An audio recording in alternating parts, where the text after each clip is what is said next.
Thank you, Paul and Mitch, for the introduction and for your tremendous leadership. You folks have done well. I just looked at some numbers. You've even done better than you thought, I think, based on what we just saw about 10 minutes ago. And I want to thank you to the governor of this incredible state, my very good friend, Jim Justice, and his wonderful wife, Kathy, who are with us. And Jim is now a proud member of the Republican Party. He was a Democrat. He switched over, right? You don't see that too often. Maybe we'll see it more and more, but thank you, Jim. And the hotel is beautiful and everything's beautiful. We appreciate it. It's great to be among so many friends for the second time this week. Tuesday was an incredible evening as we were all inspired. And I really mean that. We were inspired by America's heroes and uplifted by everyone who has sacrificed in the fight for freedom. They were and are incredible people that we saw that night, and tremendous courage. And one of the people, I have to say, boy, you got a very big hand, Steve. Steve Scalise. A great hand.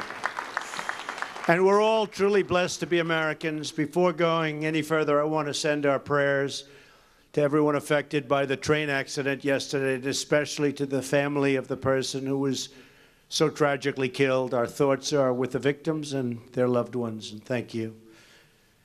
With us today on stage is our incredible leadership team, and they really have. If you look, you just look at what's happened in the last short period of time. Without them, I could have never won the presidency, I guess. I don't know. Could I have won the presidency without them? Steve, yes, right? I don't know.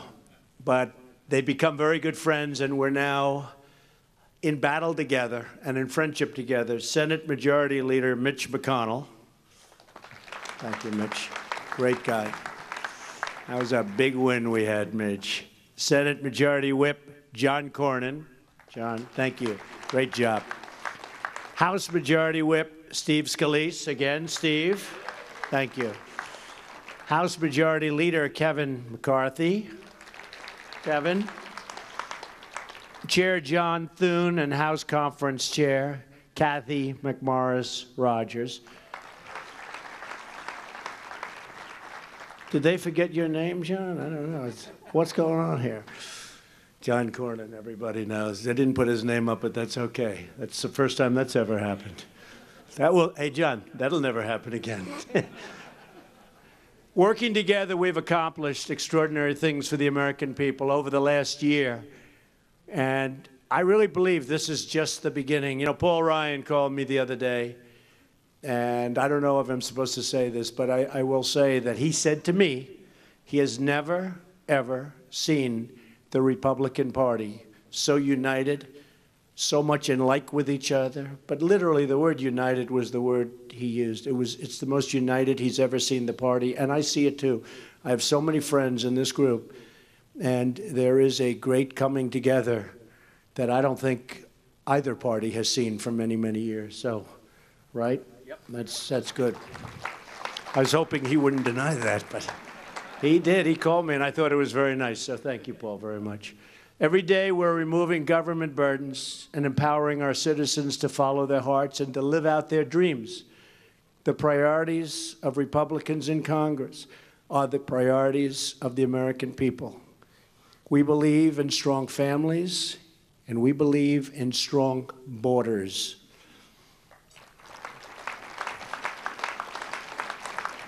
We believe in the rule of law, and we support the men and women of law enforcement. We believe every American has the right to grow up in a safe home and attend a good school and have access to a really great job. And we know that for Americans, nothing, absolutely nothing, is out of reach, because we don't know the meaning of the word quit. We don't quit, and the Republican Party certainly hasn't quit. Because if we did, we wouldn't be here today. We'd be sitting home saying, boy, that was a tough year, instead of that was one of the greatest years in the history of politics, in the history of our country for a party, what we've done and what we've accomplished. I don't think it's been done, and certainly not by much. We had a year that was almost, I would think, unlike any. It was a tremendous success, and I give everybody in this room the credit, and I give certainly these people behind me tremendous credit for what took place, especially in that last month. That was a month of tremendous pressure, and that was people that were able to act under pressure, my favorite type of person. They were able to act under tremendous pressure. So I just want to thank you all, because that's what it was all about. And, you know, it was interesting. While we had a great year, we weren't being given credit for it. Regulations at a level that nobody's ever done. In 1 year, we knocked out more regulations than anybody. Supreme Court justice, judges all over. So many different records, so many successes. But when we got the great tax cut bill, and we call it the Tax Cut and Jobs Bill, we got that. It was like putting it all in a box and wrapping it with a beautiful ribbon. We started getting credit, not only for that, but for all of the other things that we did during the year. It's amazing the way that happened. I was surprised, actually. But we got a lot of credit from a lot of people, and all of a sudden they're saying, while he had a lot of accomplishment, and then they went on to do the thing. But the fact is, you understand that. But we really did. We got a lot of credit. It all came together in that final month. And so I give everybody in this room really kudos. We're a nation of builders and dreamers and strivers and fighters. And together we're building a safe, strong, and very proud America. Already since the election, we've created 2.4 million jobs. That's unthinkable. And that doesn't include all of the things that are happening. You're going to see numbers that get even better. The stock market has added more than $8 trillion in new wealth. Unemployment claims are at a 45-year low, which is something. After years of wage stagnation, we are finally seeing rising wages. African American and Hispanic unemployment have both reached the lowest levels ever recorded. That's something very, very special. And when I made that statement the other night, there was zero movement from the Democrats. They sat there, stone cold, no smile, no applause. You would have thought that on that one they would have sort of at least clapped a little bit, which tells you perhaps they'd rather see us not do well than see our country do great. And that's not good. That's not good. We have to change that.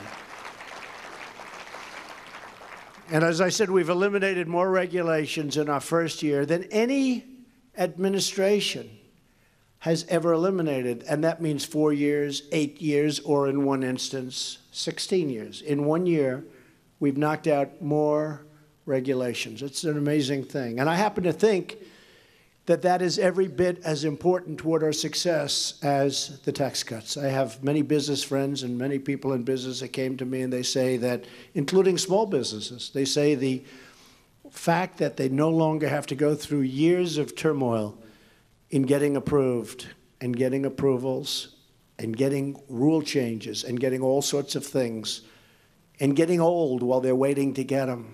The fact that all of that is gone is probably as important or even more important to the massive tax cuts we've gotten people. So that's something. We've signed into law the biggest tax cuts and reforms in American history. And I have to say, included in there is the individual mandate. We repealed it. That's a big one.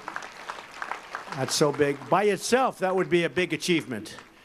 And we sort of take it as, well, that was included. And ANWR, one of the great potential fields anywhere in the world. And I never appreciated ANWR so much. A friend of mine called up who's in that world and in that business, said, is it true that you're thinking about ANWR? I said, yeah, I think we're going to get it. But, you know, he said, are you kidding? That's the biggest thing by itself. He said, Ronald Reagan and every president has wanted to get ANWR approved. And after that, I said, oh, make sure that's in the bill. It was amazing how that had an impact. That had a very big impact on me, Paul. I really didn't care about it. And then when I heard that everybody wanted it for 40 years, they've been trying to get it approved, I said, make sure you don't lose that war. But it's great for the people of Alaska. And Senator Sullivan, Senator Murkowski are here someplace. Where are they? But they are very happy campers. Where, Senator? Good, Senator. Thank you. They worked where's Don Young? He's such a quiet guy. Where's Don? Don Young also. Don, thank you. So, no, we were always good together. We never had a problem with it. But you think about it, that by itself is a big bill. The individual mandate by itself is a big, powerful bill. That was just added on to what we did with the massive tax cuts. I want to thank Senate Finance Chairman and a very spectacular man, Orrin Hatch. Where's Orrin? Orrin is, I love listening to him speak. He said once, I am the single greatest president in his lifetime. Now, he's a young man, so it's not that much. And he actually once said, I'm the greatest president in the history of our country. And I said, does that include Lincoln and Washington? He said, yes. I said, I love this guy. I love him. But he is. He's a special guy. And House Ways and Means Chairman Kevin Brady for their incredible work. Kevin, where are you, Kevin? What a job. I'd call Kevin night after night. Kevin, what about this? What about that? You were always there. He was working. What did you average sleep for about 4 weeks? About maybe nothing. I think he had no average. But you did a great job. Nobody knows it better than you, Kevin. Thank you. Maybe we'll do a phase 2. I don't know. We'll do a phase 2. Are you ready for that, Kevin? I think you're ready. We'll get them even lower. But we are proud of you. Here in West Virginia, as a result of our tax cuts, the typical family of 4 will save roughly $2,000 a year. To lower tax rates for hardworking Americans, we nearly doubled the standard deduction for everyone. Now, the first $24,000 earned by a married couple is completely tax-free. And when I came into this beautiful building just a little while ago, one of the people said, you know, I just got a check, and I have $221 more than I had last year at this time in my envelope. And that's what we were waiting. We were waiting for February. And then we got hit with these corporations giving tremendous bonuses to everybody that Nancy Pelosi called crumbs. That was that could be like deplorable. Does that make sense? Deplorable and crumbs? Those two words, they seem to have a resemblance. I hope it has the same meaning. But she called it crumbs when people are getting $2,000 and $3,000 and $1,000. That's not crumbs. That's a lot of money. We also doubled the child tax credit, and that's so helpful to so many. We've gone from one of the highest business tax rates anywhere in the world to one of the most competitive, one of the lower ones, so that our great workers and companies can compete and win against anyone. We've now given them the tools to go out and win. And that's what they're doing. And they're also pouring back. A lot of you folks, you saw Davos the other day, they're coming back. I believe I brought hundreds of billions of dollars with me back from Europe, back from Switzerland, when I went there the other day to make a speech. They're so excited about this country and what's happening here. And they would never, ever have come. In fact, if the opposing party had won the election, you would have had tremendous new rules and regulations put on everything, and other things would have happened. And instead of going up almost 50%, your stock market, in my opinion, would have gone down 50%. I really believe that, because they were stifling it. They were getting prepared to stifle even worse than it was. The changes to our business tax alone are expected to raise average household income by $4,000. Roughly 3 million workers have already received tax cut bonuses and raises totaling thousands and thousands of dollars per worker. And that's just over the past 6 weeks alone. Because of our tax cuts, Apple is investing $350 billion in the United States, they're bringing $240 billion back. $240 billion. They're going to pay a tax of $38 billion, Mitch, $38 billion. But they're going to invest a total of $350 billion. And when I first heard the number, I said, you don't mean billion, you mean $350 million. Because I've been saying to Tim Cook, Tim, we got to build plants here. You know, for $350 million, you can build a beautiful plant. But for $350 billion, they're going to build a lot of plants. And this would have never happened without us and the work you've done. And they're hiring 20,000 workers, by the way. And 2 days ago, ExxonMobil, in addition to many others, just announced that they're investing $50 billion in the United States. So the good news just keeps on rolling in, and it's going to. And I want to thank Senator Tim Scott for Opportunity Zones. Our tax plan encourages this investment. Where is Tim? What a good guy Tim is. Tim, see him over there somewhere? Thank you, Tim. But we're investing in distressed communities to create more jobs for those who have too often been left behind. And Tim worked hard on that. We want every American to know the dignity of work, the pride of a paycheck, and the satisfaction of a job really well done. And we're reaching our hand all across the aisle in pursuit of common ground and common sense reforms for the good of all Americans, all Americans. We can reform our prison system to help those who have served their time get a second chance at life. And I've watched this, and I've seen it, and I've studied it. And people get out of prison, and they made a mistake. And not all. Some are very bad, but many are very good. And they come home, and they can't get a job. It's sad. They can't. They can't get a job. Now, the best thing we've done to fix that, Paul, is the fact that the economy is just booming. I mean, that fixes it better than any program we can do, anything we can do at all. But the economy is so strong now and so good, and so many companies are moving in, that I really believe that that problem, it's a big problem, is going to solve itself. But we're working on it. We can invest in workforce development, job training, and open new vocational schools because we want every American to be able to reach their full God-given potential. Vocational schools. Today you have community colleges and you have all of the... When I was growing up, we had vocational schools. And when I was going to school, I remember I was in high school and there were people in class, one person in particular, he wasn't like the greatest student. And he just wasn't. And yet I saw him one day and he was able to fix a car engine blindfolded. And everybody else was saying, that's amazing how talented he is. He had a different kind of a talent. And we should have vocational schools. You learn mechanical, you learn bricklaying and carpentry and all of these things. We don't have that very much anymore. And I think the word vocational is a much better word than, in many cases, a community college. A lot of people don't know what a community college means or represents. So we're working very hard on vocational schools so that when all these companies move into this country, we're going to have a workforce that knows exactly what they're doing. In addition to that, when they move in, we're giving them incentives to also train people themselves, because in many ways, that's the best way to do it. In Wisconsin, we have a great company moving in.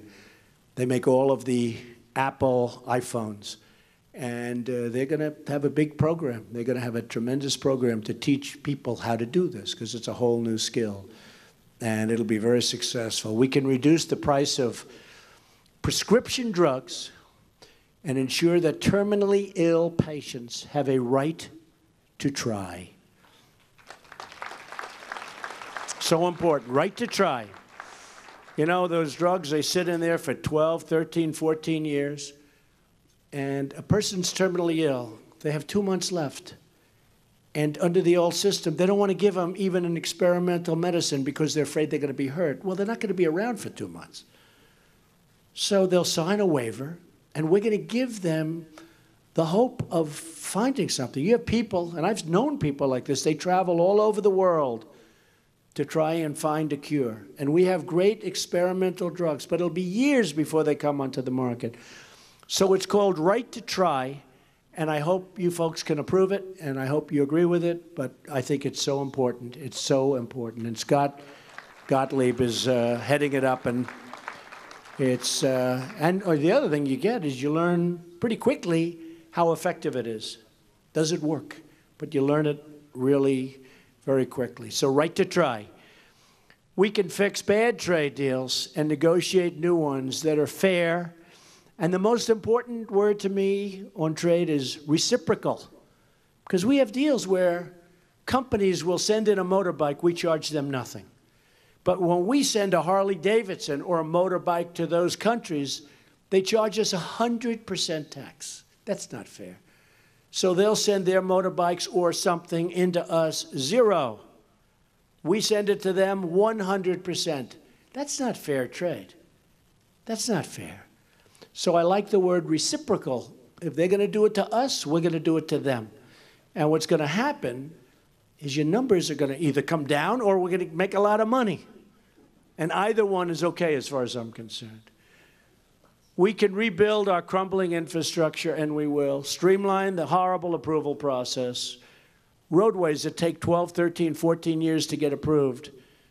We used to build them in 3 months, and now it takes years and years of approvals. We're going to bring that down, ideally, to 1 year. It's 2 years is our goal, but 1 year is our real goal. And we can get it done under budget, and we want to get it done ahead of schedule, because you don't have too many of them. Under budget and ahead of schedule. We can deliver for our police, our veterans, and our brave service members. And finally, after decades of waiting, we can finally pass immigration reform that protects our country, defends our borders, and modernizes our immigration rules to serve the needs of American workers and of American families. So important.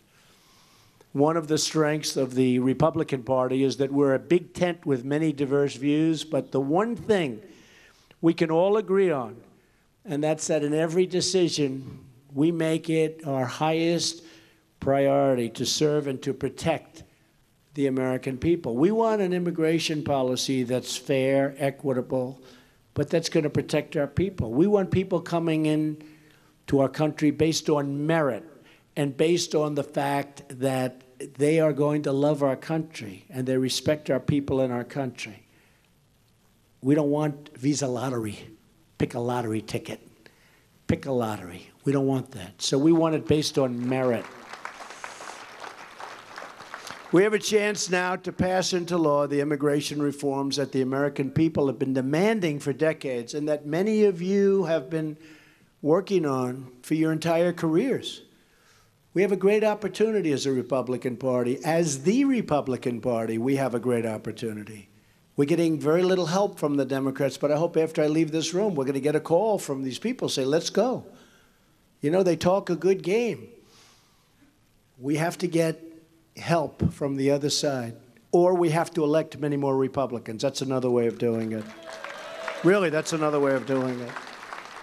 And based on the numbers we just saw, we have a real chance of doing that. You know, 18 is going to be very interesting, but we've got to do one or the other. Either they're going to have to come on board because they talk a good game with DACA, but they don't produce. And so either they come on board or we're just going to have to really work, and we're going to have to get more people so we can get the kind of numbers that we need to pass in a much easier fashion legislation.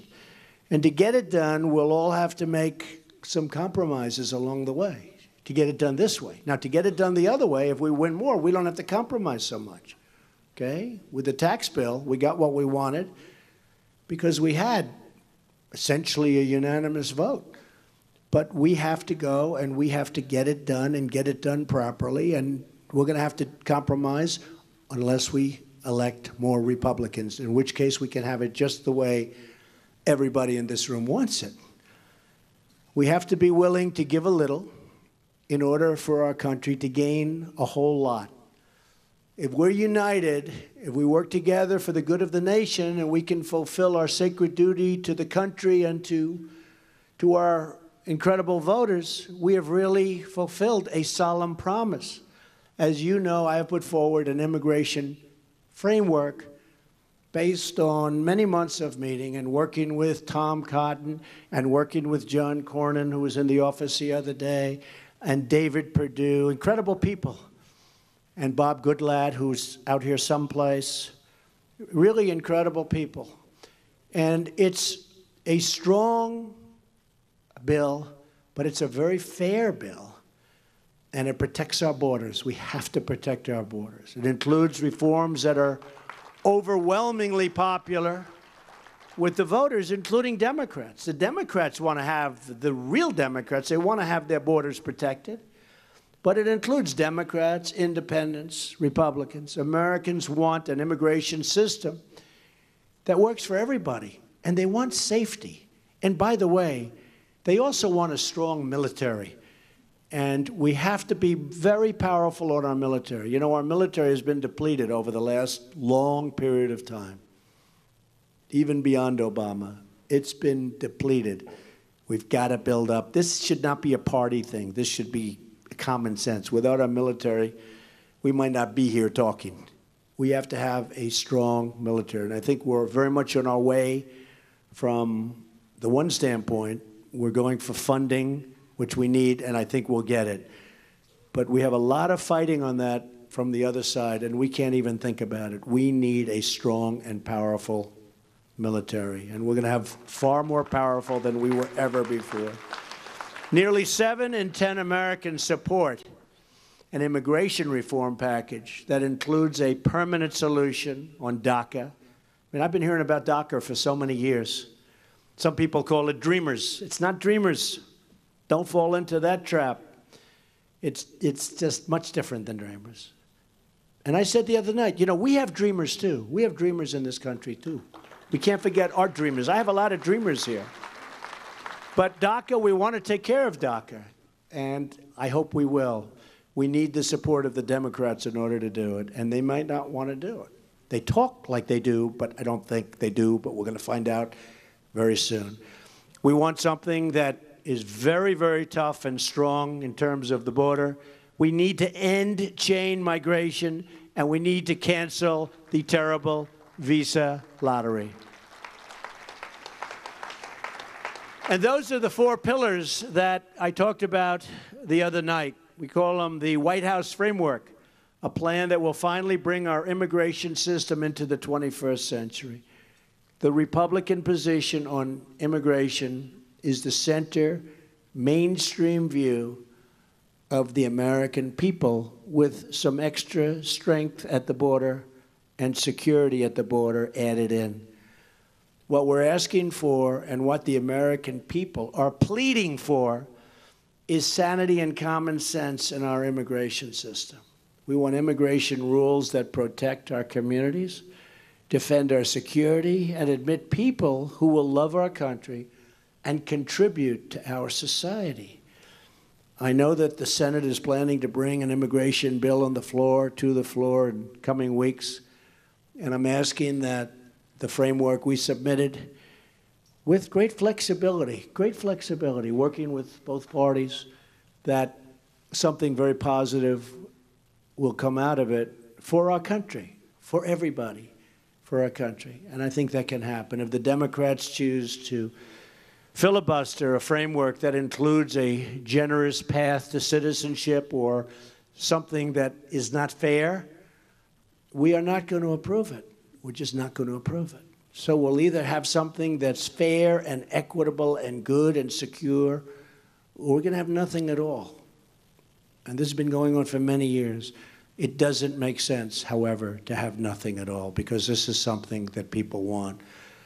So we will be demonstrating that we are very, very serious. One of the reasons I gave a number that was, I thought, a very generous number was because I wanted to see whether or not they were interested in approving that. Because if they don't approve something within that sphere, that means, very simply, that they're not looking to approve it at all. They want to use it for an election issue, but it's now an election issue that will go to our benefit, not their benefit.